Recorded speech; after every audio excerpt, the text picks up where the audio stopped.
일곱째 날 팀 학습법. 가끔은 동물의 왕국이나 자연 다큐멘터리를 보면서 배울 점과 교훈을 발견할 때가 있습니다. 우리에게 친숙한 기러기도 좋은 대상인데요. 기러기 떼가 이동하는 모습을 관찰해보면 자연의 지혜를 배울 수 있습니다. 질문에 답하는 방식으로 하나씩 살펴보도록 할까요? 왜 혼자 이동하지 않고 무리지어 이동할까요?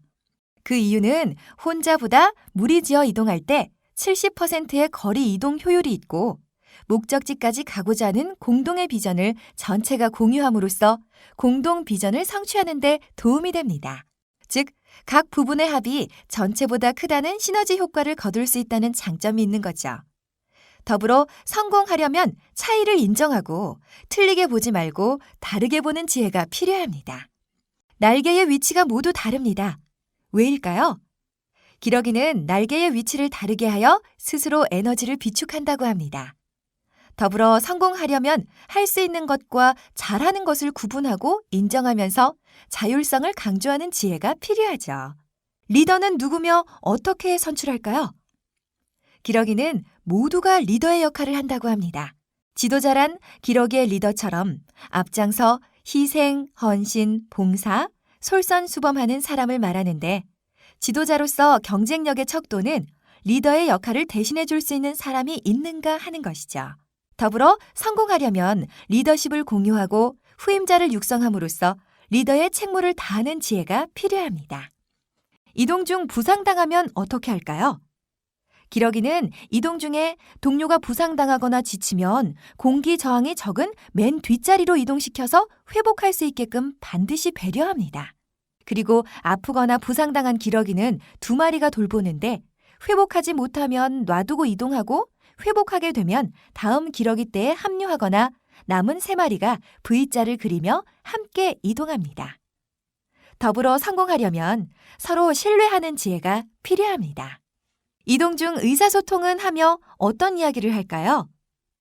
기러기는 홈크라고 외치며 격려와 응원을 보내는데 재미있는 사실은 모든 언어가 긍정적이란 것입니다. 더불어 성공하려면 힘내자, 파이팅, 잘해보자라는 말을 자주 사용하는 지혜가 필요합니다. 귀로 들은 것은 잊게 되지만 눈으로 본 것은 기억되더라. 손수해보니 이해가 되고 남에게 가르쳐보니 파악되더라 라는 중국 속담이 있습니다. 기러기 떼의 모습을 교훈 삼아 지혜롭게 모두 함께 더불어 성공하는 여러분이 되길 바랍니다. 재능아, 토끼와 거북이 이야기 알지? 그럼 알지. 토끼랑 거북이가 달리기 시합해서 거북이가 이긴다는 이야기잖아. 그렇지. 이 우화의 교훈은 뭐라고 생각해? 토끼처럼 자만하지 말고 거북이처럼 성실하면 성공할 수 있다는 거 아닐까? 일반적으로는 그렇지.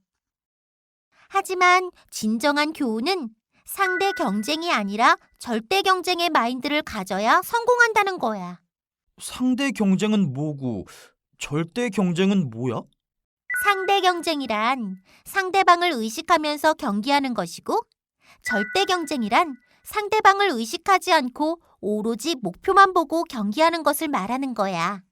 그러니까 토끼는 거북이를 의식하는 상대 경쟁을 했기 때문에 중간에 휴식을 취하느라 경기에서 지고 말았고, 거북이는 토끼를 의식하지 않는 절대 경쟁을 했기 때문에 토끼가 앞서거나 말거나 잠을 자거나 말거나 신경 쓰지 않고 오로지 정상의 깃발만 보고 한 걸음씩 걸어서 먼저 목표점에 도달할 수 있었다 이거지? 그렇지. 프로 선수의 인터뷰 내용에서도 성공 마인드를 알 수 있는데, 프로 골프 대회에서 우승한 선수들은 상대 선수의 플레이를 신경 쓰지 않고 자신의 스코어를 줄이는 데 집중한 것이 우승의 비결이라는 말을 하곤 하잖아. 그래. 골프뿐만 아니라 피겨 여왕 김연아도 그런 인터뷰를 한 걸 본 적이 있어. 공부도 마찬가지야. 어설픈 우등생들은 몇 점을 받느냐, 몇 등을 했느냐에 초점을 맞춰. 그래서 사촌이 땅을 사면 배가 아픈 것처럼 다른 친구가 자신보다 공부를 잘하는 것을 눈뜨고 보지 못하지. 하지만 공신들은 점수나 등수보다는 완전 학습에 초점을 맞추는데 완벽한 이해와 암기에 성공하면 만점을 받을 것이고 만점을 받게 되면 몇 명이냐에 상관없이 무조건 1등이 되기 때문이지. 결국 1등이 무조건 만점은 아니지만 만점은 혼자든 여럿이든 무조건 1등이란 말이구나. 그렇지. 절대 경쟁의 마인드는 성공학에서 말하는 풍요의 심리와도 비슷하다고 할 수 있어. 풍요의 심리라고? 풍요의 심리라는 건 이 세상에는 누구나 원하는 것을 가질 수 있을 만큼 자원이 풍부하다는 생각을 말하는 거야. 반대의 의미로 부족의 심리란 게 있는데 이건 다른 사람이 뭔가를 가지면 그만큼 자신의 몫이 줄어든다는 생각이지. 아, 부족의 심리는 상대 경쟁과 비슷하다고 볼 수 있겠구나. 그렇지. 예를 들어 상대 경쟁 마인드를 가진 학생은 다른 친구가 모르는 것을 물어보면 알려주지 않아.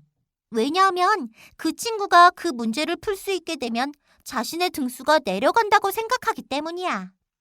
하지만 절대 경쟁 마인드를 가진 공신은 다른 친구가 모르는 것을 물어보면 잘 알려주는데 그 이유는 그 친구가 그 문제를 풀더라도 자신의 등수에는 전혀 영향을 미치지 않는다는 것을 알기 때문이지.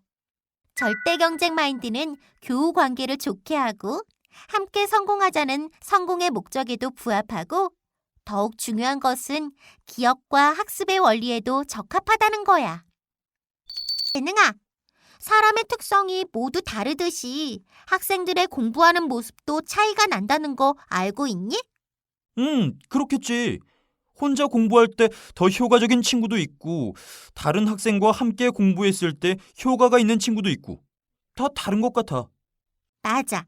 혼자 하는 방법을 솔로 학습법이라 하고 함께 하는 방법을 파트너 학습법이라 부르는데 가능하다면 솔로 학습법과 파트너 학습법을 상황과 여건에 따라 적절하게 병행하는 것이 바람직하다고 할 수 있어.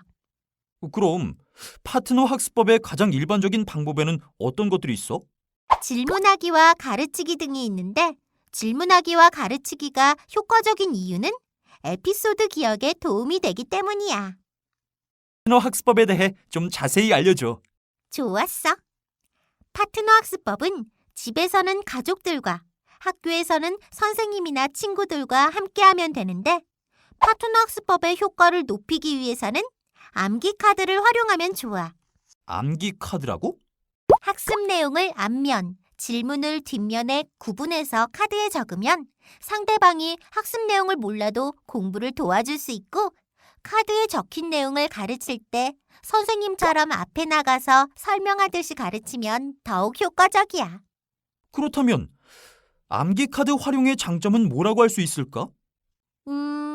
암기 카드를 활용하면 에피소드 기억을 통해 기억력을 높일 수 있고 서로 질문하고 답하며 가르침을 주고받는 과정이 게임을 하듯이 재미있고 즐겁다는 거야. 그리고 서로의 목표를 정하고 달성하는 과정에서 선의의 경쟁도 되니 학습 동기를 자극하는 데도 도움이 되기도 하지. 파트너 학습법 외에 팀 학습법도 있어.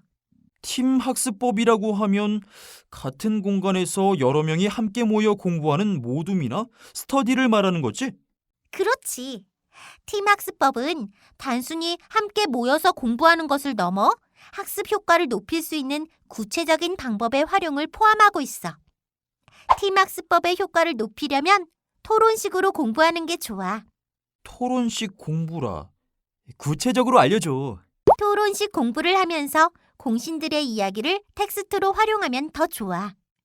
성공하려면 성공인들의 이야기에 관심을 가져야 하고 부자가 되려면 부자들의 노하우에 주목해야 하듯이. 공부를 잘 하려면 공신들의 비법에 집중해야 한다는 거지? 그렇지. 공부를 하면서 공부로 성공한 사람들의 수기나 성공기를 정기적으로 읽고 함께 토론하는 것이 좋아. 그렇다면 팀 학습법의 장점으로는 어떤 것들이 있을까? 함께 공부하면서 서로 가진 공부 방법을 자연스럽게 배울 수 있어. 그리고 공신들의 이야기로 토론을 하면서는 닮고 싶은 공신을 정해서 모델링을 할 수도 있고 책에서 봤던 공신의 강의 현장을 함께 찾아가서 궁금했던 부분을 질문한다면 더욱 큰 효과를 거둘 수도 있지. 와, 오늘 하루도 이제 끝났다. 그럼 오늘 하루 일과를 정리해볼까?